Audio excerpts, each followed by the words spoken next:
اعوذ باللہ من الشیطان الرجیم بسم اللہ الرحمن الرحیم الحمد للہ رب العالمین الصلاة والسلام علی اشرف الخلق محمد وآلہ الطیبین الطاہرین اللهم صل على محمد معجل فرجہم۔ ہماری گفتگو شرائع الاسلام میں چل رہی ہے نمازوں کے بارے میں۔ ہم نے بیان کیا تھا رکن اول میں ہماری گفتگو ہے اور اس میں مقدمات ہیں اور وہ مقدمات 7 ہیں۔ ہم نے مقدمہ اولا گزشتہ درس میں بیان کیا۔ آج ہم مقدمہ ثانیہ کو شروع کرتے ہیں اور وہ ہے مواقیت صلاۃ میں۔ پہلے والا کیا تھا؟ عدد کے بارے میں تھا، نماز کے یعنی عدد، کتنی مرتبہ کون کون سی نمازیں واجب ہیں، کب واجب ہیں اور ان کے اعداد کیا ہیں۔ تو مقدمہ اولا جو تھا اب وہ نمازیں کون کون سی واجب ہیں اور کتنی نمازیں واجب ہیں، روزانہ کتنی واجب ہیں اور ان کی رکعات کتنی ہیں۔ یہ بتایا تھا کہ روزانہ جو ہے وہ 5 نمازیں واجب ہیں روزانہ، اور ویسے جمعہ کی نماز، عیدین کی نماز، کسوف کی، زلزلے کی، آیات، طواف اور نماز میت وغیرہ، اور جو انسان اپنے اوپر نذر، قسم وغیرہ سے واجب کر لے وہ نمازیں واجب ہوتی ہیں۔ روزانہ جو ہیں پھر بتایا تھا جو نمازیں واجب ہوتی ہیں صحیح، وہ صبح، ظہر، عصر، مغرب، عشاء، کل 17 رکعت نماز جو ہیں واجب ہوتی ہیں۔ پھر ان کے نوافل کے بارے میں بتایا تھا، تو کل ملا کر جو ہے واجب، فریضہ اور نوافل یہ 51 رکعت بنتے ہیں، ٹھیک ہے، یعنی 17 واجب اور 34 نوافل، تو کل ملا کر یہ کیسے بتایا تھا کہ 2 صبح کی اور 8 ظہر، 8 عصر، 4 مغرب اور بیٹھ کر 2 عشاء۔ وہ ایک ہی اصل ہے، اصل ایک ہے، کھڑے ہو کر پڑھیں تو ایک ہی پڑھیں گے لیکن بیٹھ کر 2 پڑھتے ہیں اسی لیے، اور 11 رکعت نماز شب یعنی تہجد، تو یہ ہم نے بتایا تھا۔ تو یہ 34 ہوئی، کل ملا کر یہ نافلہ 34 اور 17 فرائض فریضہ، تو 51 رکعت نماز ہوئی۔ اور اس کے بعد بتایا تھا کہ نوافل ظہر و عصر اور وہ 13 سفر میں ساقط ہو جاتی ہیں، اور کوئی بھی نافلہ ہو وہ 2 کر کے پڑھی جاتی ہیں، سوائے یعنی ہر دوسری رکعت میں تشہد السلام ہوگا، سوائے وطر کے اور نماز صلاۃ اعرابی کے۔ نماز وطر کتنی ہے؟ 1 رکعت، جو نماز تہجد ہے، نماز شب میں جو پڑھی جاتی ہے، رات میں جو شب میں پڑھی جاتی ہے، 2 کر کے 8 رکعت نماز شب کی نیت سے، اور 2 نماز شفا کی نیت سے، اور 1 نماز وطر کی نیت سے۔ اور صلاۃ اعرابی بھی، صلاۃ اعرابی کیا ہے؟ صلاۃ اعرابی جو ہے وہ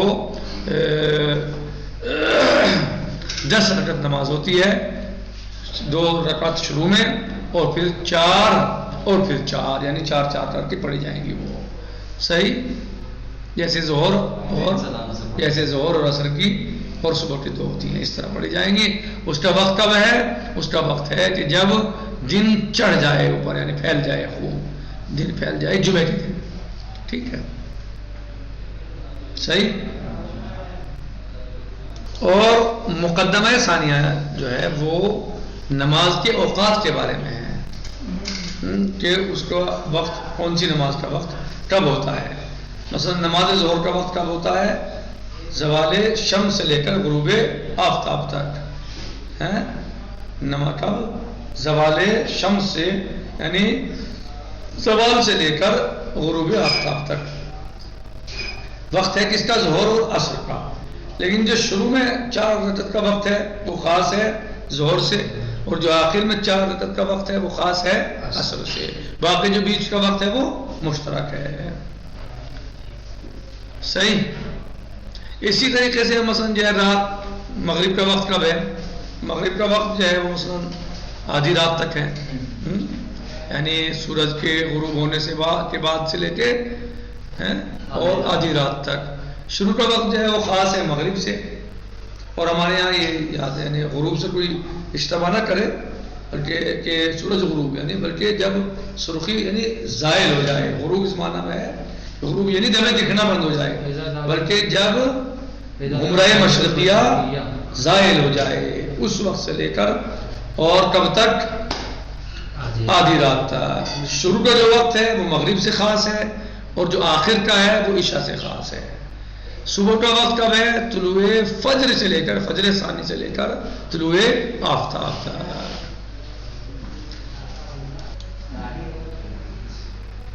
کہتے ہیں کہ المقدمۃ الثانیہ، خیر المقدمۃ الثانیہ دوسرا مقدمہ فی المواقیت، مواقیت صلاۃ میں ہے، والنظر فی مقادیرها، اس کی مقدار کے بارے میں نظر ہے یعنی کتنے مقدار ہے اس کی احکام اور اس کے احکام کے بارے میں۔ اما الاول یعنی مقدار، فما بین زوال الشمس الى غروبها وقت للظہر والعصر، پس زوال شمس سے یعنی سورج کے زوال ظاہر زوال سے اور اس کے غروب تک وقت ہے ظہر کا اور عصر کا۔ وتختص الظہر من اولہ بمقدار ادائها، اور ظہر کا وقت جو ہے وہ خاص ہوتا ہے اس کے اول سے، یعنی جو شروع کا وقت ہوتا ہے وہ ظہر کا وقت خاص ہوتا ہے بمقدار ادائها، ظہر کی نماز کے ادا کرنے کے برابر جتنا وقت ہوگا شروع کا، یعنی 4 رکعت نماز کے برابر جو وقت ہوگا وہ کیا ہوگا؟